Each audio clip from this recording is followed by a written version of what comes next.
తేజ ఆహారాన్ని ఇవ్వాలి అనుకున్నారు. సరేనా? అర్థమైందా మీకు?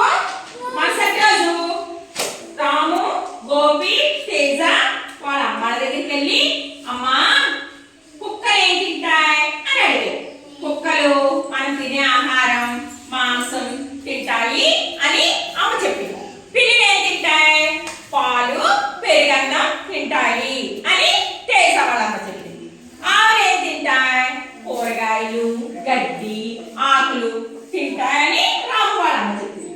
మన్నాడు ముగ్గురు రాము ఒక క్యాన్తో నీళ్లు తీసుకున్నాడు.